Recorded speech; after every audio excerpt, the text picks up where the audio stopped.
इससे ये वाला जो H है ये आके इस अमाइनो ग्रुप के साथ बाइंड हो जाता है। तो इसका स्ट्रक्चर कुछ यूं हो जाता है NH3 C double bond O, यहाँ पर हो गया R और यहाँ पर हो गया H। अब ये जो आपके साथ स्ट्रक्चर बना ये हो जाएगा नेगेटिव, ठीक है। यहाँ से हाइड्रोजन आ गया इस अमाइनो ग्रुप के पास, फिर जो आपके पास स्ट्रक्चर बना इसको हम नाम देते हैं विटाइंस का। अस्सलाम वालेकुम, hope so all of you will be doing great. Students, जिस तरह आप लोगों को पता है कि हमने एफिनिस केमिस्ट्री डिस्क प्रिपरेशन से रिलेटेड जो आपके इम्पोर्टेंट चैप्टर्स है उसकी प्रिपरेशन स्टार्ट की हुई है। इससे पहले मैंने 3 वीडियोस अबाउट एल्डिहाइड और कीटोन्स बनाई और आज से हम इंशाल्लाह अपने कार्बोक्सिलिक एसिड को स्टार्ट करेंगे। इसके बाद इंशाल्लाह हम अल्कोहल, फिनॉल एंड ईथर को डिस्कस करेंगे और उसके बाद आपने फिर मुझे चैप्टर्स रिकमेंड करने हैं कि सर इस पर हमें वीडियो चाहिए, तो दिन में उस पर एमसीक्यूज बनाऊंगा।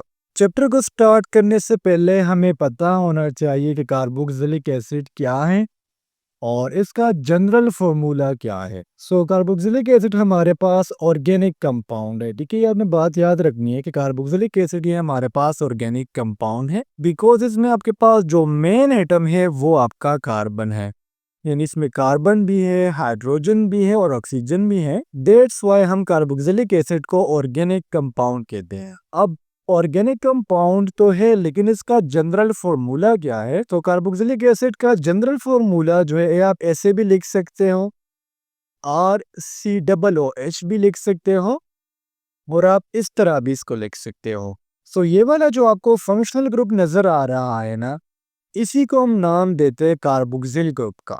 दैट्स वाई हम इसे कार्बोक्सिलिक एसिड कह सकते हैं।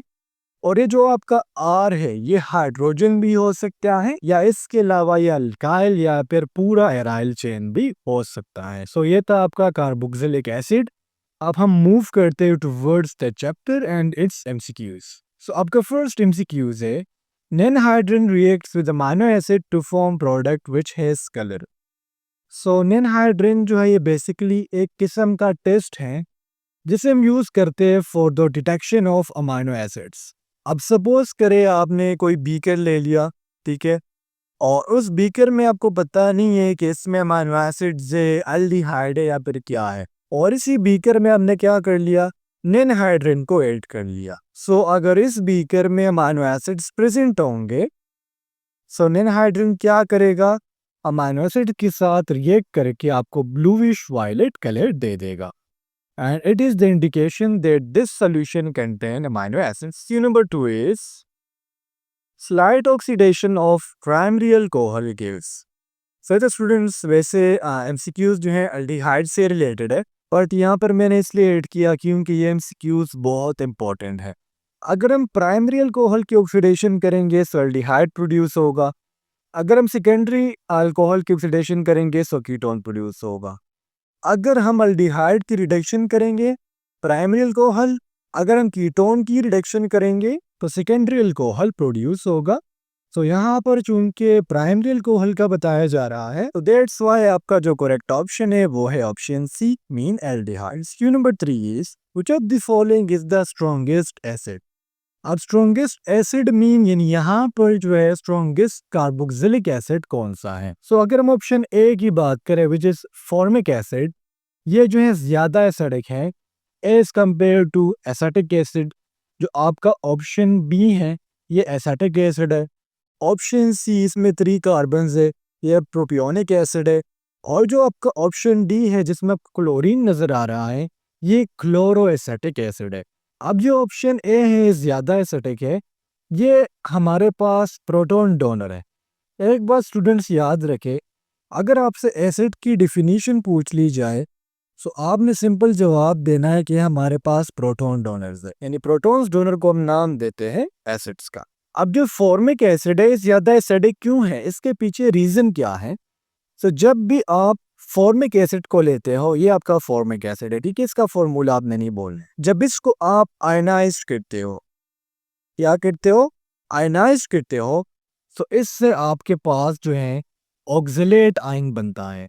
और ये जो ऑक्सलेट आयन है ये ज्यादा एसिडिक है as compare to acetic acid, propanoic acid and chloroacetic acid और साथ साथ ये हाइड्रोजन प्रोटॉन्स को भी क्या करता है, डोनेट करता है। सो अगर आपसे एमसीक्यूज में पूछ लिया जाए, if we ionized formic acid the product will be, so जब भी आप फॉर्मिक एसिड को आयोनाइज्ड करोगे तो आपके पास जो प्रोडक्ट बनेगा वो कहलाएगा oxalate. Question number 4 is which of the following shows the flavour of orange.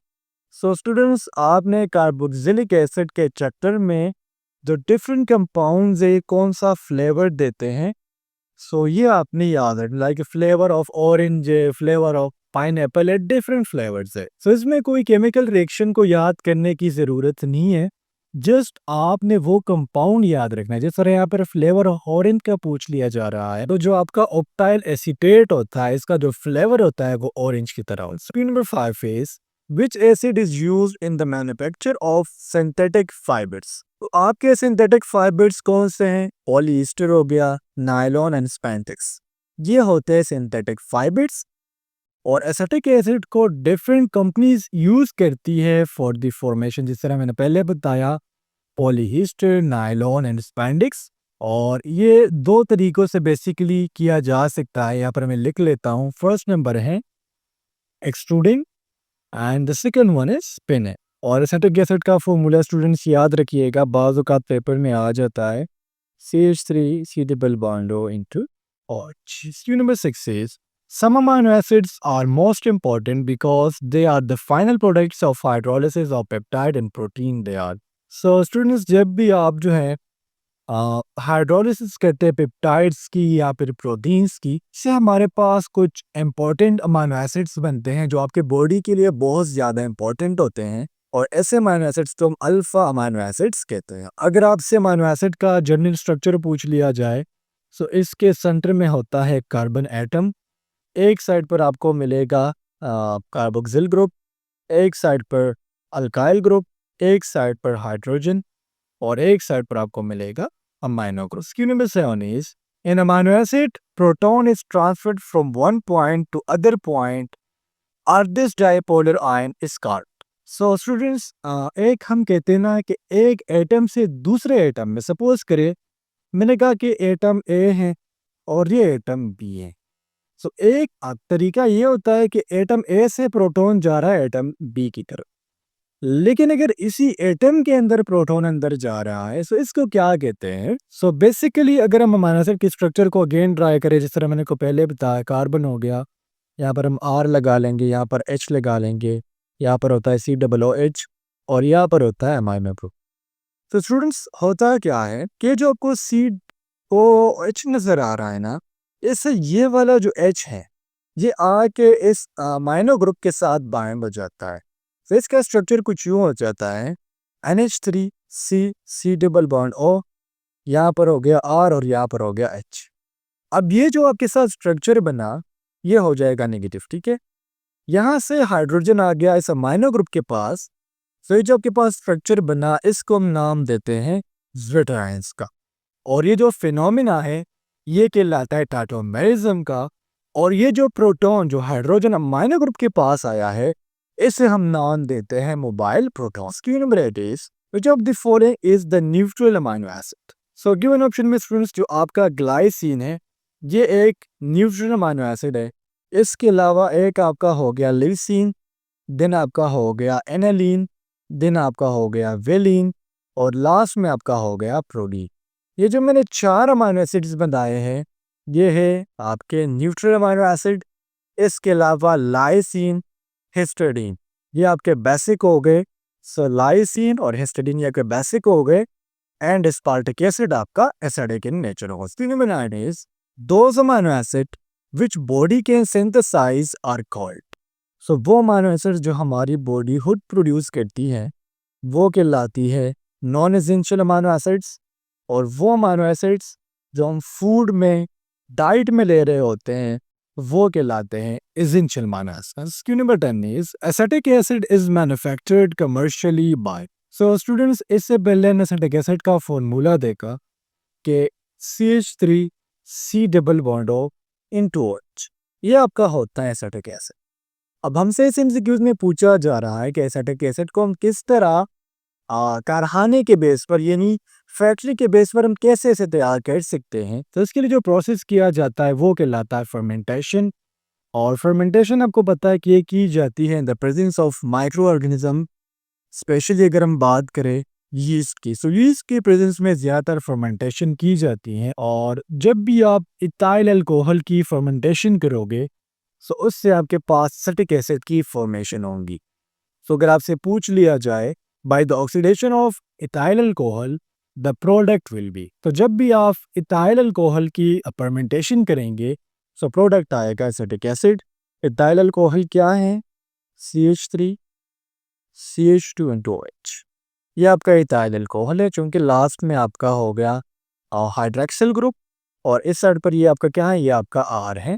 So that's why जब भी आप इसकी ऑक्सीडेशन करेंगे, सो उससे जो प्रोडक्ट आएगा वो कहलाएगा acetic acid. Number 11 is which of the following derivative can be prepared from acid.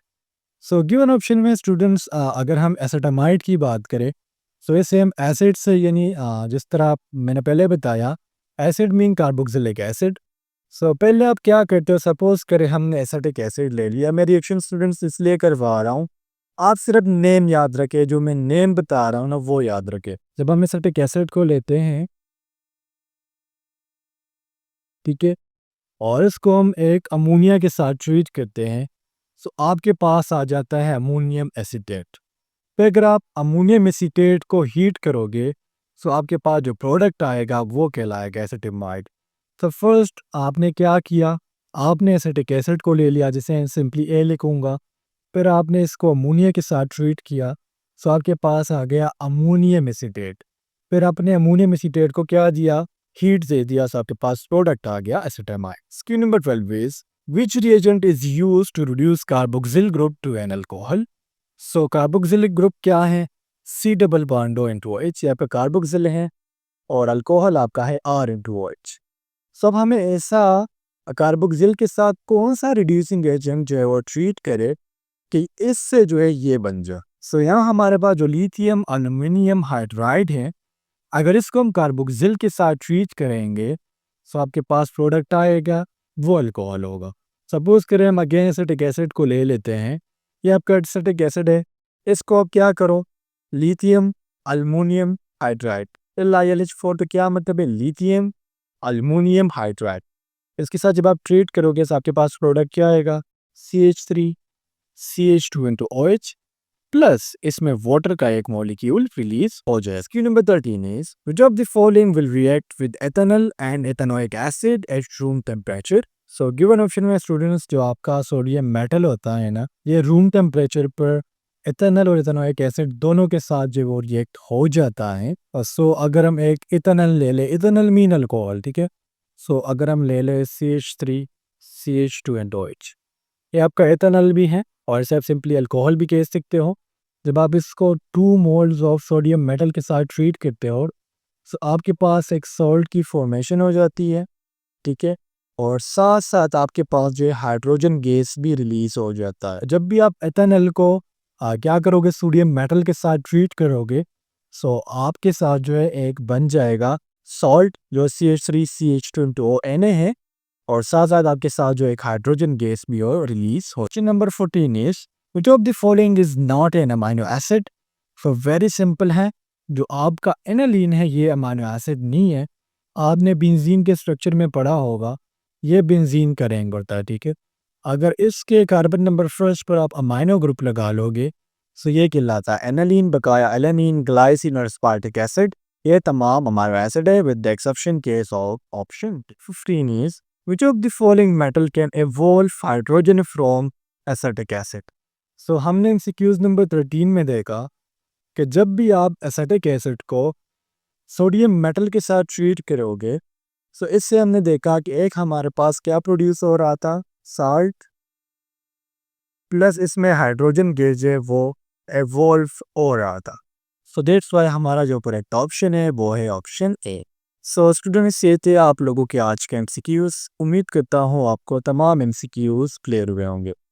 इंशाल्लाह नेक्स्ट वीडियो में मिलते हैं। अल्लाह हाफिज़।